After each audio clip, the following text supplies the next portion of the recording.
সুতরাং আমাদেরকে এই সব বৈশিষ্ট্য, আমি এই তিনটা কথাই বললাম যে আল্লাহ রাসূলের এই হাদিসগুলা যেন আমরা স্মরণ রাখি, যে আমরা পরস্পরের মধ্যে এই যে আন্তরিক আমাদের সাংগঠনিক তৎপরতা যদি আমরা সমূলে ধ্বংস করতে চাই, এই তিন কাজে যদি জড়িত হয়ে যায় ধ্বংস হয়ে যাবে। পরস্পরের সাথে মহব্বত থাকবে না, আত্মবিশ্বাস থাকবে না, রেসপেক্ট থাকবে না। আর তাহলে আমরা আল্লাহর রসুলের সঠিক আদর্শের সৈনিক হইয়া আল্লাহর রসুলের আদর্শের বিরোধিতা করলাম।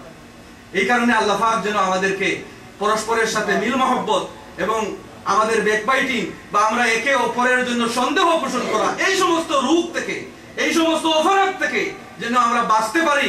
আল্লাহ পাক রব্বুল আলামিন যেন শয়তানকে আমাদের কাছ থেকে দূরে রেখে আমরা প্রত্যেকে যেন আজকে শপথ নিতে পারি যে আমরা প্রত্যেকে এক একজন ইসলামের সৈনিক হিসাবে আজকে এই ইউএস এর মাটিতে আমি আল্লাহর রাসূলের একজন খাঁটি উম্মত এবং খাঁটি সৈনিক খালিদ বিন ওয়ালিদের মতো আমি জিহাদে আমার জীবনকে উৎসর্গ করব।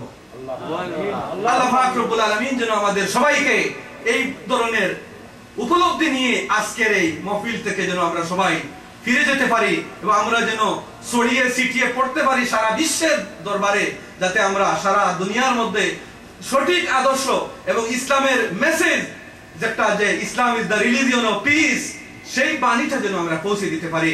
আল্লাহ পাক রব্বুল আলামিন আমাদের সবাইকে কবুল করুক। আমার কথার মধ্যে অনেক বেয়াদবি হতে পারে, আপনারা মেহেরবানি করে মাফ করে দিবেন। এবং বিশেষ করে আমার হুজুর এখানে রয়েছেন, আল্লাহ রাব্বুল আলামিন আমি দোয়া করি যে এই ধরনের ব্যক্তি যারা আমাদের সরেতাজ, তাদের হায়াত যেন আল্লাহ বাড়িয়ে দেন। আল্লাহ পাক রব্বুল আলামিন যেন আমাদের এই সংগঠনের নিবেদিত প্রাণ, আমি দেখেছি আজ কয়েকদিন যাবত এখানে সফর করে আমার যে এক্সপেরিয়েন্স হয়েছে যে এখানে ইনশাআল্লাহ এই জমিনে আপনাদের মাধ্যমে আল্লাহর দ্বীন এই জমিনে প্রতিষ্ঠা লাভ করবে আল্লাহ ইনশাআল্লাহ। যে এখানে নিবেদিত প্রাণ জনাব আইনুল হুদা সাহেব অত্যন্ত চমৎকার ভাবে এই যে কয়েকদিন সফরে আমি দেখেছি। তারপরে আমাদের সুযোগ্য মহাসচিব জনাব মৌলানা হাফিজ ফখরুল ইসলাম সাহেব এবং এরপরে আমাদের জনাব ইয়াহিয়া সাহেব সহ নিবেদিত প্রাণ এখানে রয়েছেন। আপনাদের নিরাশ হওয়ার কোনো কারণ নেই। আপনারা যদি সঠিকভাবে টিকে থাকতে পারেন, একজন মানুষও যদি থাকে, এটার এক্সাম্পল রয়েছে, আমি আর সেদিকে যাচ্ছি না।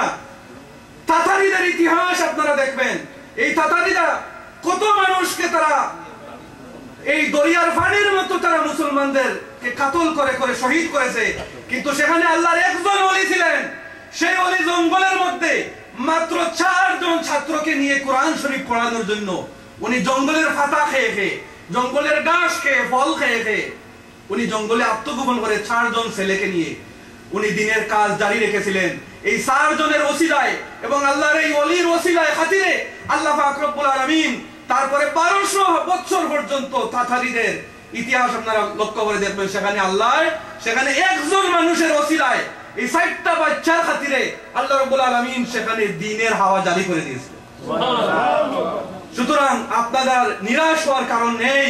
আল্লাহ যেভাবে বলেছেন ওয়ালা তাহিনু ওয়ালা তাহজানু ওয়া আনতুমুল আ'লাউনা ইন কুনতুম মুমিনিন, আপনারা অবশ্যই বিজয়ী হবেন। শর্ত হচ্ছে একটাই, যদি আমরা সবাই মুমিন হতে পারি। আল্লাহ যেন আমাদের সবাইকে মুমিন বানিয়ে এই জমিনে, আল্লাহর জমিনে আল্লাহর দ্বীনকে প্রতিষ্ঠার কাজে আমাদের সবাইকে কবুল করেন, সেই প্রত্যাশা রেখে এখানে বিদায় নিচ্ছি। ওয়া আখিরু দাওয়ানা আনিল হামদুলিল্লাহি রাব্বিল আলামিন। আসসালামু আলাইকুম ওয়া রাহমাতুল্লাহ। আলহামদুলিল্লাহ, মাশাআল্লাহ।